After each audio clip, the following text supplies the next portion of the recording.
Trying to predict the future is a discouraging and hazardous occupation. In fact,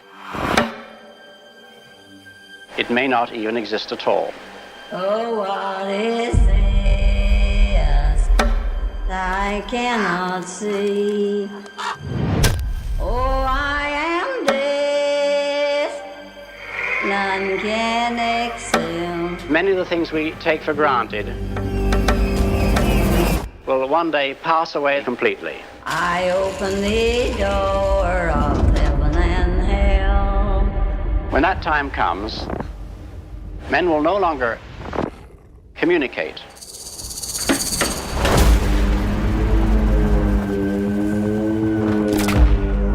We may have diseases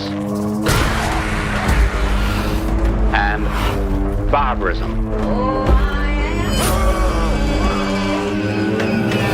can excel.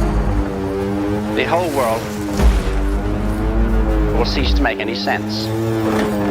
I open the door of heaven and hell. Look at the incredible changes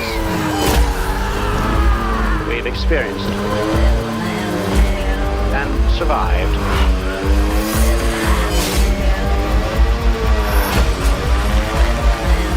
And yet even greater changes are still to come. Are you ready?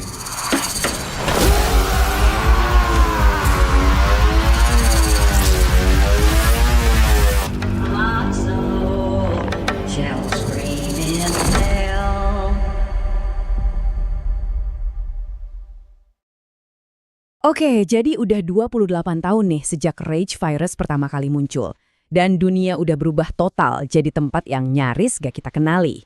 Hari ini kita bakal bedah tuntas alur cerita kelam dari 28 Years Later, The Bone Temple. Sebuah kisah yang bakal bikin kita mikir, jangan-jangan monster sebenarnya bukanlah mereka yang terinfeksi. Rasa takut adalah keyakinan baru. Tagline film ini bukan cuma kata-kata keren buat poster loh. Ini adalah inti dari dunia baru mereka. Ini ngasih tahu kita kalau ancaman terbesar sekarang bukan lagi virusnya, tapi ideologi-ideologi gila yang tumbuh di atas runtuhan peradaban. Dalam pembahasan kali ini, kita bakal ngikutin 3 alur cerita yang kelihatannya berjalan sendiri-sendiri, tapi pada akhirnya bakal bertabrakan dengan cara yang luar biasa dahsyat. Kita akan kenalan sama kultus yang menyembah kekejaman, seorang ilmuwan yang main jadi Tuhan, dan di ujung cerita kita bakal lihat kembalinya seseorang yang nggak pernah kita duga. Yap, setelah hampir 3 dekade, medan perangnya udah bergeser. Amukan buta dari para terinfeksi udah digantikan sama sesuatu yang jauh lebih bikin merinding. Kejahatan yang terencana, terorganisir, dan lahir dari sisi paling gelap hati manusia. Ceritanya ini dipecah lewat 3 sudut pandang yang berbeda, masing-masing nunjukin kepingan mimpi buruk dari dunia pasca apokaliptik ini. Ada kisah seorang anak laki-laki yang kejebak masuk kultus, seorang dokter yang terobsesi sama satu subjek terinfeksi yang unik banget, dan sekelompok orang biasa yang cuma berusaha bertahan hidup. Oke, pertama-tama mari kita kenalan sama wajah baru kejahatan itu sendiri. Jauh dari gerombolan terinfeksi yang nggak punya pikiran, kita diperkenalkan sama Cultus Fingers, sebuah kelompok yang jadi bukti nyata kalau di dunia tanpa hukum, manusialah predator paling menakutkan. Kultus ini, yang dikenal sebagai The Fingers, dipimpin sama sosok bernama Sir Lord Jimmy Crystal. Dan pilihan mereka buat niru penampilan predator terkenal dari dunia nyata, Jimmy Savile, itu bukan kebetulan sama sekali. Ini kayak pernyataan sikap mereka yang mengerikan. Kejahatan yang mereka anut itu terorganisir, manipulatif, dan selalu mengincar yang lemah. Kita langsung disuguhin gimana brutalnya Spike diinisiasi ke dalam kultus ini. Dia dipaksa bertarung sampai mati, dalam usahanya untuk bertahan hidup, dia akhirnya melukai lawannya sampai fatal. Dan momen mengerikan ini bukannya jadi tragedi, malah jadi perayaan buat mereka. Kematian adalah tiket masuknya Spike.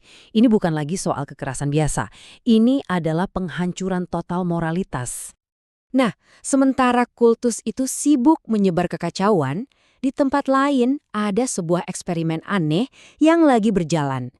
Kita beralih ke kisah seorang dokter dan pasiennya yang terinfeksi, sebuah hubungan yang bikin batas antara sains, belas kasihan, dan horor jadi kabur banget. Disinilah kita ketemu Dr. Kelson dan Samson, si raksasa yang terinfeksi. Tapi anehnya, Kelson nggak mencoba membunuhnya, malah sebaliknya, dia ngasih Samson morfin yang bikin Samson jadi ketergantungan. Ini jadi hubungan simbiosis yang super aneh. Si dokter dapat subjek penelitian, dan si monster dapat ketenangan dari amarahnya. Samson bukan lagi sekedar monster, dia adalah seorang pecandu. Obsesi Kelson gak berhenti sampai di situ. Dia membangun sebuah monumen mengerikan yang dia sebut kuil tulang, yang semuanya terbuat dari sisa-sisa jasad orang yang terinfeksi. Entah ini karya seni gila, ritual ilmiah, atau sesuatu yang jauh lebih gelap, tujuannya tetap jadi misteri yang bikin bulu kuduk berdiri. Dan kemudian, di tengah semua kebrutalan ini, terjadi sebuah keajaiban kecil. Samson, makhluk yang kita kira cuma perwujudan amarah, menatap ke langit malam dan mengucapkan satu kata, bulan. Ini momen yang nyesek banget. Secercah kesadaran yang nunjukin kalau di balik monster itu, mungkin masih ada jiwa yang terperangkap. Ya, ketiga dunia yang terpisah ini nggak mungkin dong selamanya jalan masing-masing. Takdir akhirnya mempertemukan mereka dalam sebuah bentrokan yang nggak terhindarkan, di mana setiap mimpi buruk akan saling menghantam satu sama lain. Sementara itu, kita ngikutin sekelompok penyintas, Tom, Kathy yang lagi hamil, dan teman mereka Jono. Perjalanan mereka nyari tempat aman berubah jadi tragedi. Dan pas mereka akhirnya balik ke rumah pertanian yang mereka kira aman, mereka menemukan neraka udah nunggu di sana.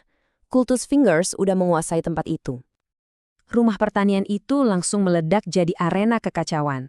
Kultus The Fingers menyerbu, menaklukkan para penghuninya dengan kebrutalan yang efisien.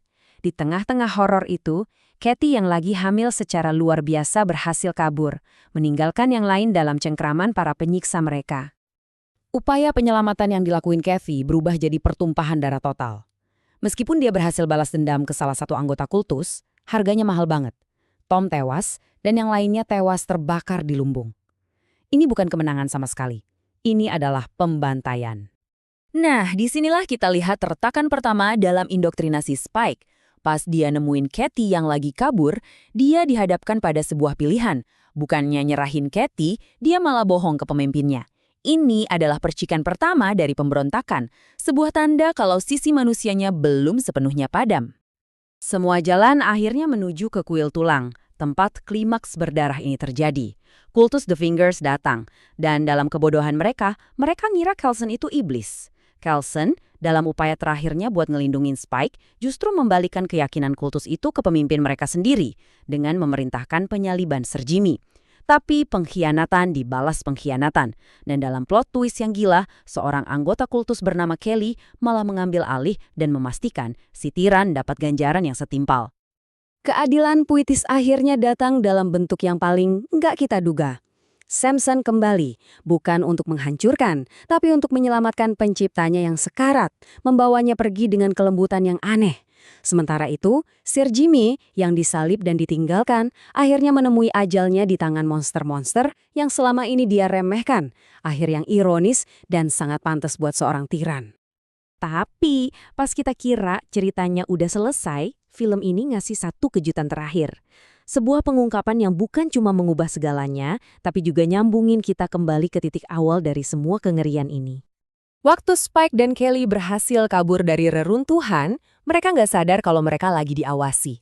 Dari kejauhan, ada dua sosok yang liatin mereka. Pertanyaannya sekarang, siapa mereka? Teman atau musuh? Dan inilah jawabannya.